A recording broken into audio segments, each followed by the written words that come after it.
name is Kristen and this is Kristen Craves Books. So I'm coming to you with some of my most anticipated releases for 2025. There are so many. You know I'll continue to do these monthly. None of the books on this list are going to come out in January because that is going to get its own separate video. But most of these are from authors I have read from and loved in the past. I think there's probably a few I haven't read from. They just sound really up my alley and I just wanted to put these on your radar. I tried to put them in order. I'm not going to give you exact release dates because I always do this every year and then the release dates end up changing. So we're just going to roll with it. There are all genres in this video. I just put them all together and there's a lot to talk about. I think 2025 is going to be a huge release year for me because some of my favorite authors are putting out books and I cannot wait. I need to get my library holds and all that kind of stuff together. But that's actually a good tip. In December, when it quiets down after Christmas, I'm going to take some time to go through Libby and see what my library has for 2025 releases and get on those lists as early as possible so I can have access to them sooner than most. That's definitely something I want to do, but let's dive into it. There are a ton of these, and as you know, after a while I start to lose my voice. So if you see me in another shirt or like slightly different makeup and I'm trying to pretend it's the same day, it's because I couldn't talk anymore. So let's just do this. It's always a good year when Kimberly Ling is putting out a book because she has become one of my favorite like fantasy romance authors. And I always have to look down and read her titles because they're always so long and ridiculous, but that is the appeal and the covers are hilarious. So this is I Got Abducted by Aliens and Now I'm Trapped in a Rom-Com. And this is the start of a series, which yes, thank goodness. And the tagline says, lions and dinosaurs and sexy aliens. Oh my. That about sums it up. This is about a woman who gets dropped on a strange planet only to fall for not one, but two aliens. And obviously Kimberly Ling wrote The Time I Got Drunk and Saved a Demon and all that series that I absolutely adore. And this is set on an alien planet. I have not read any alien romances. I have not gotten into that hype yet. But if anybody's gonna do it for me, it's Kimberly Ling. And as that little synopsis says, it follows a woman who is being attacked by a lion and is saved by aliens. She's abducted by aliens, dropped off on this planet with the lion. The lion also gets abducted. They make friends and she names the lion Toto. Then she falls in love with two aliens. Okay, that sounds ridiculous. It is ridiculous, but it's Kimberly Ling. She nails it. Hilarious. Cannot wait for that.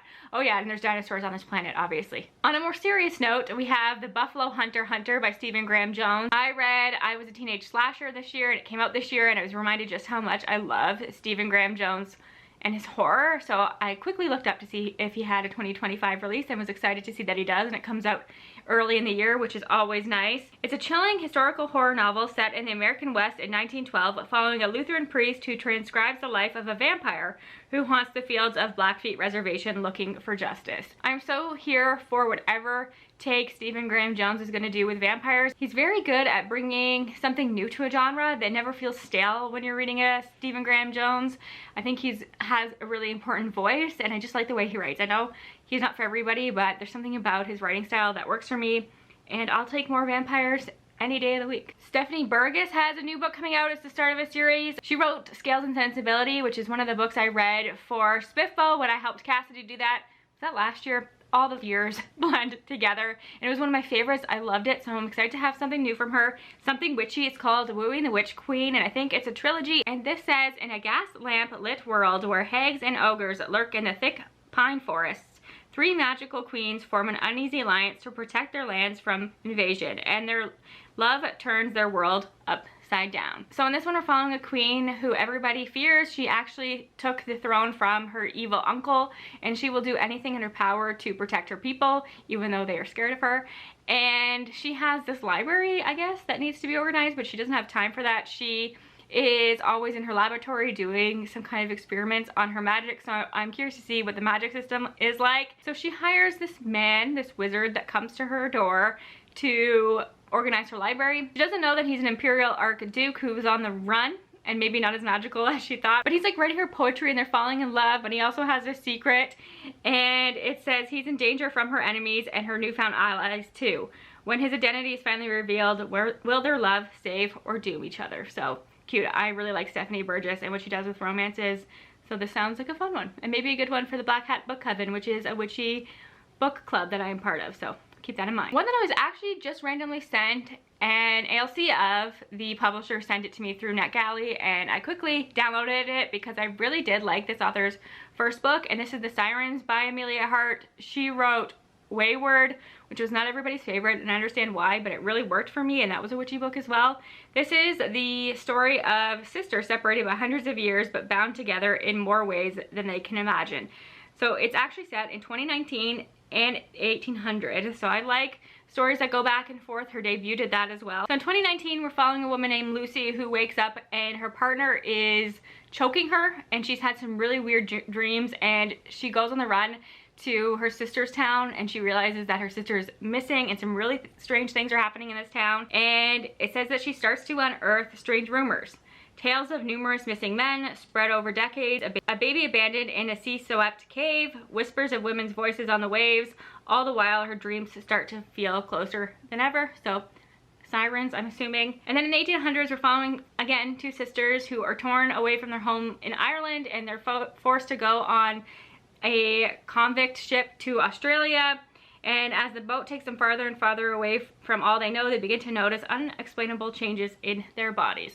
So I think we can see the connection between these two timelines. I'm very intrigued by it. And I do like historical fantasy, so I love the cover of this one as well. And I'm excited that I have an ALC of it, so maybe I'll read that one or listen to that one in January.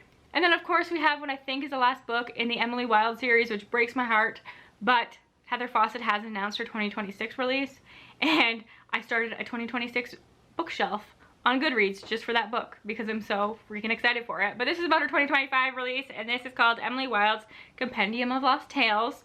And if you follow this channel at all, you know how much I love this series. I feel like I haven't hyped it up enough this year because I read it so early on in 2024, but it's still a favorite. I love this series so much. I can't even tell you what this third book is about because it'll spoil everything that happens in the first and second one. Just know it follows Emily Wilde. She studies fairies. She's a bit of a recluse in the first book. She ends up in a small village where she just wants to research the fairies, but maybe she has a romance. She forms connections with the other villagers. There's some great subplots going on as well, and I just love it so much. It's cozy fantasy at its best, in my opinion. Another favorite author of mine, Abby Jimenez. There are not many romance authors who release books every single year that I will read. Abby Jimenez is one, Kennedy Ryan, and that might be it. So I always look forward to a release from her. Her books are really hard-hitting. I've actually was just told this morning that this one is called Say You'll Remember Me.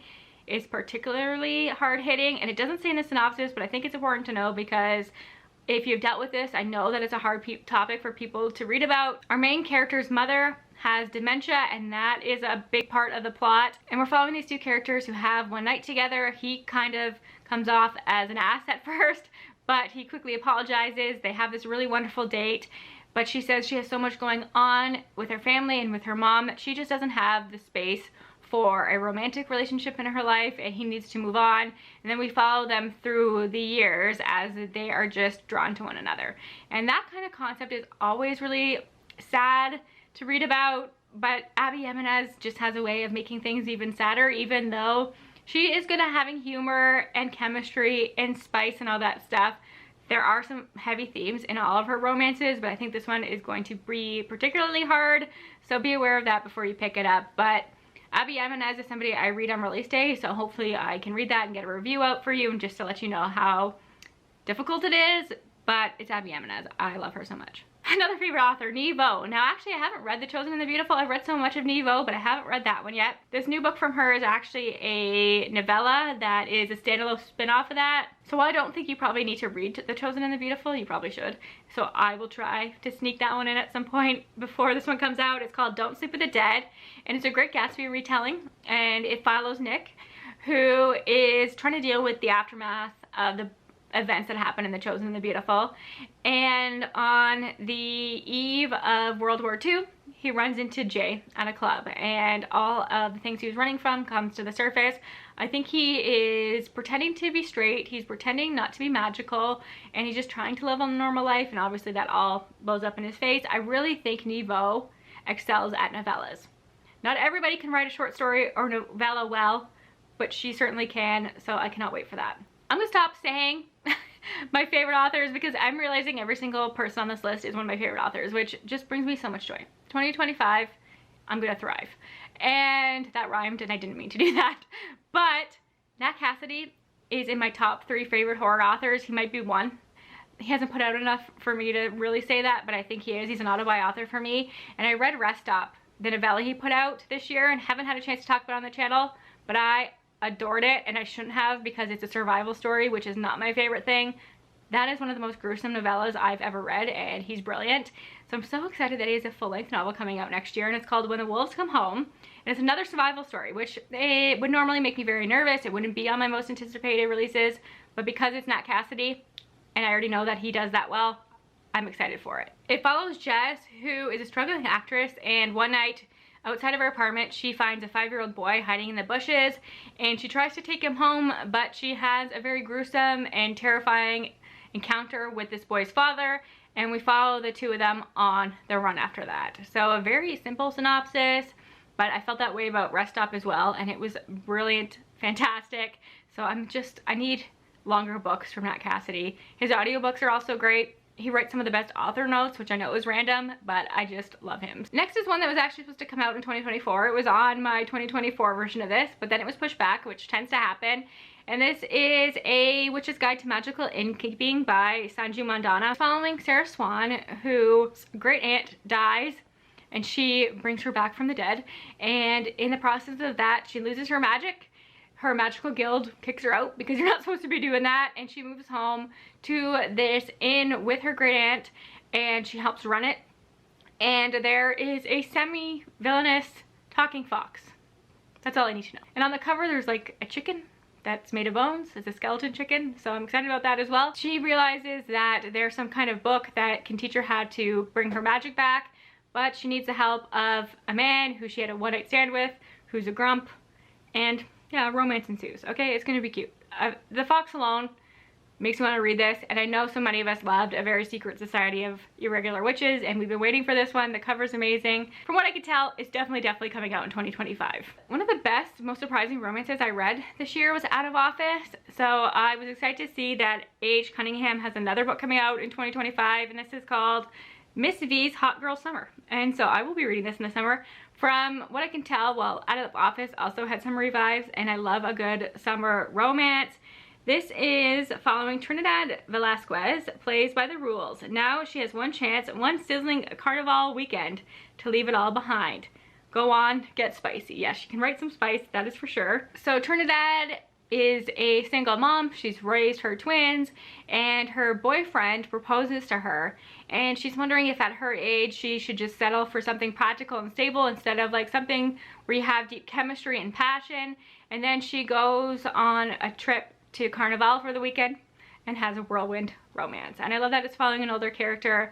I really do like the way that this author writes chemistry. I think she's brilliant at it, so that's gonna be a perfect summer romance for me. Another romance author who I already mentioned in this video is auto-buy for me, Kennedy Ryan. The 3rd book in the Skyline series is coming out. The 1st book was Before I Let Go. This one is called Can't Get Enough.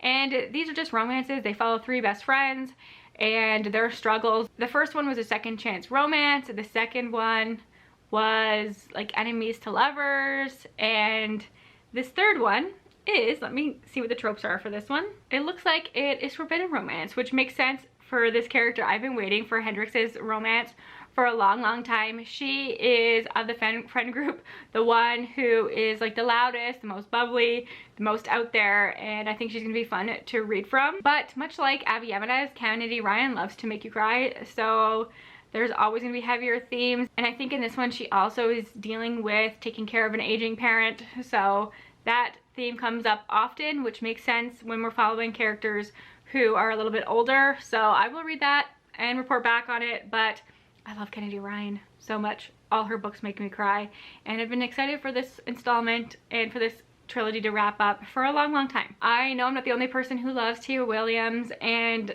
7 Years in June, but did you know that she is writing a YA romance, contemporary romance, following the daughter from 7 Days in June? I had no idea. This just popped up on Instagram and I saw Tia Williams. I'm like, what is that?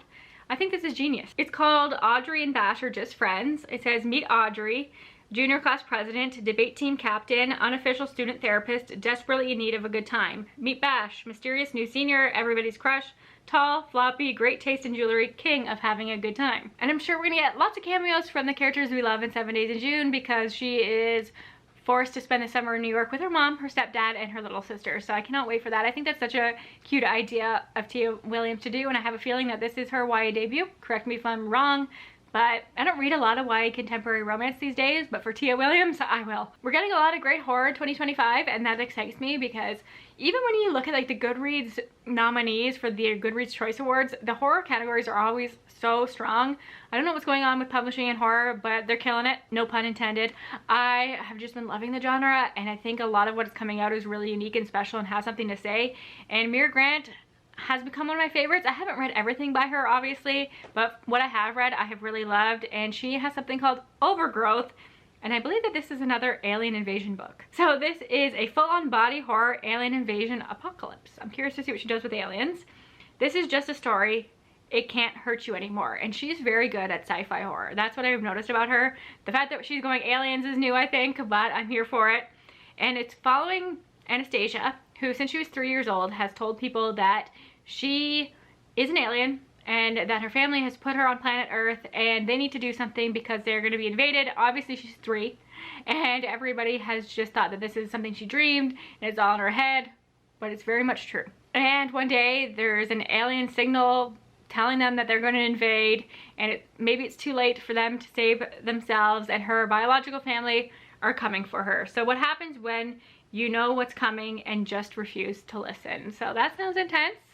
I can get behind some alien horror. I think that's a fear that some people have, and I love Miror Grant, and yeah, so go horror genre, you're killing it. Kaitlin Rosakis is somebody who I discovered in 2024. I think Dreadful was her debut that came out early this year, and I still think about it. I thought it was really funny and a unique take on having the villain as your main character. And she has a new book coming out called The Grimoire Grammar School Parent-Teacher Association, which is a mouthful, and I love this cover, it's so cute. 2 parents and their recently bitten werewolf daughter try to fit into a privileged New England society of magic aristocracy, but deadly terrors await them. Ancient prophecies, remorseless magic trials, hidden conspiracies, and the PTA bake sale.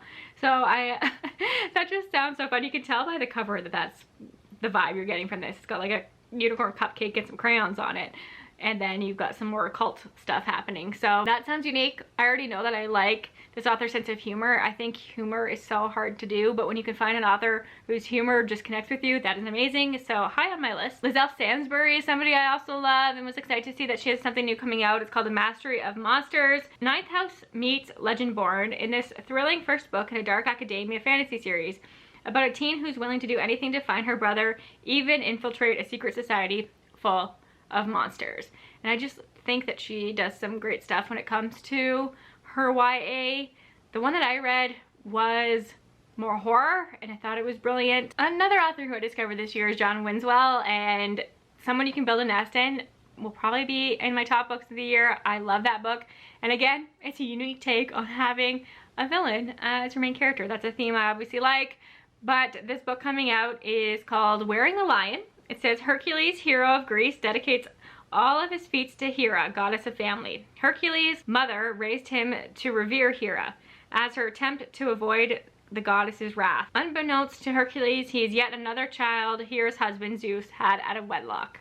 So the fact that R Wiswell is doing some kind of Greek mythology retellings intrigues me. I used to love Greek myth retellings, but obviously, like a lot of us, we got kind of oversaturated with them. I have a whole shelf behind me of them, and I really do like them, but it's been a few years. I've been taking a break, but if somebody's gonna bring me back to that genre, it'll be R Wiswell. It says that R Wiswell brings his signature humanizing touch to Hercules' story, forever changing the way we understand the man behind the myth and the goddess reluctantly bound to him. Has anybody else been dying for new S.A. Cosby? Because I have. I just have been searching all the time for when are we getting a new S.A. Cosby, and when that popped up that we were, I screamed. I was so excited. This one's called King of Ashes, and this is another author where the audiobooks are always fantastic, and this is a Godfather inspired Southern crime epic and dazzling family drama, which is what S.A. Cosby is known for and thrives at. Godfather inspired, that is cool. This follows Roman, who is summoned home after his father's in a car accident that landed him in a coma, and he comes home to discover that his family's kind of falling apart. His brother has some debt to criminals, and his sister's just trying to hold everybody together but really struggling, and he's brilliant. It says that he's a financial whiz with a head of numbers and a talent for making clients rich, and he has some money to help buy his brother out of trouble. But in his work with wannabe tough guys, he's forgotten that there are real gangsters out there. As his bargaining chips go up in smoke, Roman realizes that he has only one thing left to offer to save himself in his own particular set of skills. He begins his work for the criminals while Navia, his sister, tries to uncover the long ago mystery of what happened to their mother who disappeared when they were teenagers. But Roman is far less of a pushover than the gangsters realize. He is willing to do anything to save his family, anything, because everything burns. And obviously there's a fire on the cover of this one, so that must be a clue to something. And I just love what essay Cosby does. I just keep repeating myself because I've been waiting for something new from Tiffany D Jackson for ages.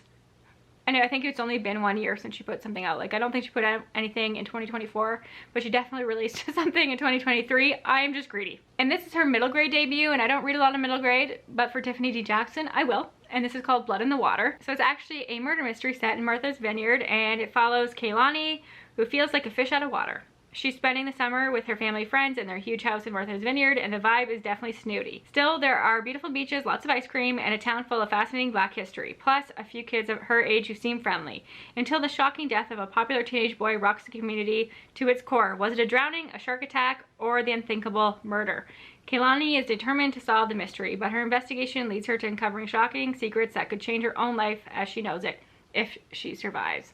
Sharks are one of my fears. I'm not an ocean person. I will like put my feet in the ocean, but you're not gonna see me swimming too far out in there. So yeah, I don't, as I said, I don't read a lot of middle grade, but it's Tiffany D Jackson, so I'm going to. Bbaloba has a new book coming out, and I really liked Honey and Spice. Yes, that's what it's called. I thought that was a really good college romance, and I've been waiting for something new. And this says, not every relationship makes it out of university, but Kiki and Malachi were supposed to be forever. Everything was perfect until it all went up in flames. Something to know about me is that I do love romances set at weddings. I don't know what it is, they always seem to work for me. And this is a second chance romance where these two were together in college. They had a pretty epic breakup, and now years later, she's the maid of honor and he's the best man at this wedding. And obviously feelings are still there. That's a pretty typical romance plot, but it tends to work for me. It says they just have to get through the wedding, so why does it feel like they're playing with fire? I'm here. I already know I like this author's writing. I like wedding romances. I don't hate second chance romances, as I know a lot of people do, so I'm open to it. The Spell Shop by Sarah Beth Durst will probably be on my best books of the year, and Queen of Blood by her was on my best books of the year last year. So obviously this is an author I love, and I'm excited that she's dipping her toes more into cozy fantasy. And she's a new one coming out called The Enchanted Greenhouse, which this cover is everything to me. And there's a cat with wings, so I assume it's set in the same world as a Spell Shop because there were also cats with wings in that. But this is a standalone, and it says, Sarah Beth Durst invites you to her new standalone novel nestled on a faraway island brimming with singing flowers, honey cakes, and honeyed love. And I know that the hardcover of this has sprayed edges, which is always a good way to sell me on a book. Okay, interesting.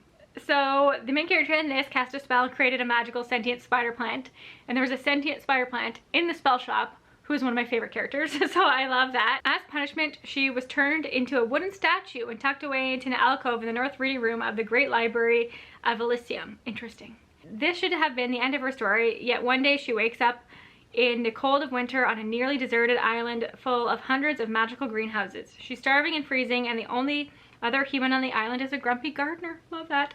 To her surprise, he offers her a place to sleep, clean clothes, and freshly baked honey cakes, at least until she is ready to sail home. So that's all I'm going to read of that one, but definitely I can see the connections between this and the Spell Shop, and it just sounds so sweet. And any book that has food descriptions, you know that I love. Regina Blake wrote The Art of the Scandal, and I think I read that in 2023 and really liked it. And so she's got a new romance called August Lane, and this is a black country music singer who lied about writing his only hit, risked his comeback to reunite with the woman he stole it from. A first love the lyrics won't let him forget. Ooh, that could be difficult for me, depending on how it's written, but I know that this author can take romances that maybe you wouldn't typically root for the characters, but somehow you do, and I have a feeling she'll do amazing with this. I like romances that follow celebrities. There's obviously going to be some drama in this one, so I'm excited for that one. A.B. Pornack wrote Where the Dark Stands Still. Did I read that this year or last year? I swear everything blends into one, but it's one of my favorite books.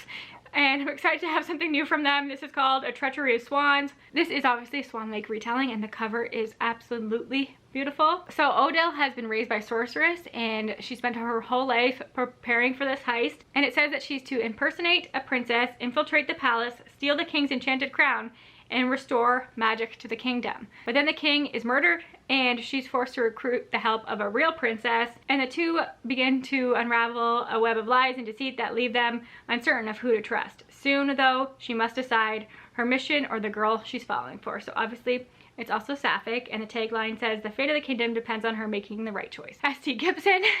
I'm just spoiling all of my best books of the year, but Evocation will be on it by S.T. Gibson, and Ascension is the sequel to that, and the cover is just as gorgeous. I like the first cover a little bit more, but these covers in person are beautiful, and I loved book one so much, though I know it's not for everybody. This follows Rhys from book one, who steps into his new role as High Priest. A perfect read for lovers of urban fantasy. I don't want to tell you too much more than that because I don't want to spoil the events of book one, which you should try if it sounds like it's up your alley. It follows Rhys and Moira, who are married. Rhys, his ex-boyfriend David, is involved in their lives, and he thinks he's possessed by a demon, and the three of them have to work together to help him, even though their relationships are complicated. And I just think it's fantastic, and I'm so glad we're getting more from these characters. I actually read the little novella that she put out that also follows them, and I really liked that as well. So S.T. Gibson, I just love her. Sylvia Marino Garcia is an author who I don't read every book from, but I'm always curious about her releases, and she has a book coming out called The Bewitching, and obviously that appeals to me. It follows three women in three different eras who encounter danger and witchcraft. It's an eerie, multi-generational horror saga. I like what she does with horror. I think that's where she thrives for me. And then obviously Tking Fisher has a new book coming out. I will always read Tking Fisher. She's my favorite author of all time. And this one is called Hemlock and Silver. She seems to be putting these out every August, and that's okay with me. This is a dark reimagining of Snow White, steeped in poison, intrigue, and treason of the most magical kind. This follows a healer who knows little of politics but much about poisons. Makes sense, it's a Snow White retelling. When she is summoned to treat the mysterious illness afflicting the king's daughter, she finds herself against a clock, desperate to track down the source of the poison killing Princess Snow. But the chance discovery of a strange alternate world inside a magic mirror leads her to darker discoveries, including what really happened to Snow's dead sister Rose, and why their mother seemingly went mad and cut out her own heart. I love that Tking Fisher is leaning into these darker fairy tale retellings. She does a wide range of genres, she's good at them all, but this is where she thrives for me personally, and I just love it. The last few have been like this, and they've been some of my favorites. Just a couple more and I made it, and you'll notice I didn't have to change or pretend that it's a different day. I'm still here. I'm losing my voice. I feel like you can hear it. Let me take a drink. Okay, last two. Hot Wax by ML Rio. She wrote If We Were Villains, which came out years and years ago. It's like a cult classic at this point. It's like one of the staples of dark academia. It's one of my favorites. And I know that she released a novella this year that seemed to have gotten mixed reviews. I haven't read it yet, The Graveyard Shift. But this is a full novel from her. This is not the final cover, though I do like this cover. And it's a very short synopsis because it's coming out later in the year. It says, a nostalgic love letter to the 90s rock and roll scene. Hot Wax follows a band of rocker misfits, rivals, and trailblazers on the tour that could have catapulted them to superstardom if it hadn't all come crashing down. I do like anything that follows music. I like misfits that come together.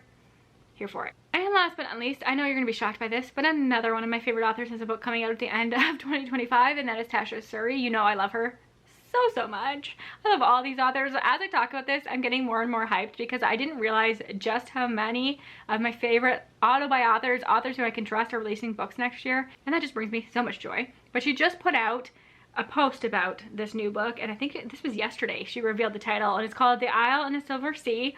And these are the little notes she said about it. It's sapphic night, witch romance. Keep that in mind for my witchy book club. Reincarnation, magical isle made of stories. They must die for the isle to live. So very brief synopsis here because again, it comes out at the end of next year. So it's a long wait for me, but that's okay. This is a standalone novel, which we always appreciate, about a knight and a witch who must change the fate of magic and the world by altering the end of their story. Pitched as Green Knight meets the Starless Sea. with reincarnation. So there you go. I am curious to know if we share any of the favorite authors, if you're excited for any of these as well, which ones I didn't talk about that you're really excited for, because they might be on my shelf already. I will just highlight them in my monthly videos because I could be here all day. I thought about breaking this down into different categories. I thought, no, that's too much. There are too many. I think 2025 is going to be an amazing year for releases. Cross our fingers for that one. You could also DM me on Instagram. I should say that more. I'm always open to DMs if you just want to chat. My Instagram is Kristen Craves Books, the same as my YouTube channel. I'll link it down below. It's always linked down below. But just 2025, I really want to get back into the community aspect of BookTube and just connecting with you all. So just never be afraid to DM me. I'm always open to that and to talking about books or whatever. So thank you all for your support. I'll talk to y'all soon. Bye for now.